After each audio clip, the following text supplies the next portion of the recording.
എല്ലാവർക്കും ആസ്പിയർ മീഡിയയുടെ പുതിയൊരു വീഡിയോയിലേക്ക് സ്വാഗതം. ഇന്ന് രാത്രി OTT റിലീസ് ചെയ്യുന്ന സിനിമകളെക്കുറിച്ചാണ് നമ്മൾ ഈ വീഡിയോയിൽ പറയുന്നത്. ആദ്യത്തെ അപ്ഡേറ്റ് കിഷ്കിന്ധാകാന്ഡം എന്ന സിനിമയെക്കുറിച്ചാണ്. ആസിഫ് അലി, വിജയരാഘവൻ, അപർണ ബാലമുരളി എന്നിവർ പ്രധാന കഥാപാത്രങ്ങളായി എത്തിയ സിനിമയായിരുന്നു കിഷ്കിന്ധാകാന്ഡം. ഈ സിനിമ തിയേറ്ററിൽ വൻ വിജയമായിരുന്നു. കൂടാതെ തന്നെ 75 കോടി കളക്ഷനും നേടിയിരുന്നു ഈ സിനിമ. ഇന്ന് ഹോട്ട്സ്റ്റാറിലൂടെ ഈ സിനിമ റിലീസ് ചെയ്തിരിക്കുകയാണ്.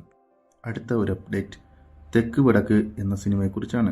സുരാജ് വെഞ്ഞാറമൂടും വിനായകനുമാണ് ഈ സിനിമയിൽ അഭിനയിച്ചിരിക്കുന്നത്.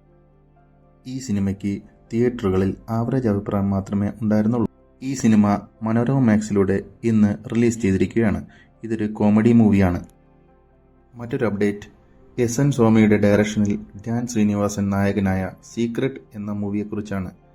ഈ വരുന്ന 24-ാം തീയതി മനോരമ മാക്സിലൂടെ നമുക്ക് ഈ മൂവി ലഭ്യമാകുന്നതാണ്. തിയേറ്ററുകളിൽ ഈ ചിത്രം പരാജയമായിരുന്നു. ഇനി മറ്റൊരു അപ്ഡേറ്റ് ഇന്ദ്രൻസ്, മുരളി ഗോപി എന്നിവർ പ്രധാന കഥാപാത്രങ്ങളായി അഭിനയിച്ച കനകരാജ്യം എന്ന മൂവിയെക്കുറിച്ചാണ്. ഈ മൂവി ആമസോൺ പ്രൈമിലൂടെ നവംബർ മാസം ലാസ്റ്റ് വീക്കോടെ നമുക്ക് ലഭ്യമാകുന്നതാണ്. അപ്പോൾ ഇതൊക്കെയാണ് ഇന്നത്തെ അപ്ഡേറ്റ്. വീഡിയോ ഇഷ്ടമായാൽ ലൈക്ക് ചെയ്യുക, കമൻറ്റ് ചെയ്യുക, സബ്സ്ക്രൈബ് ചെയ്യുക. Bye.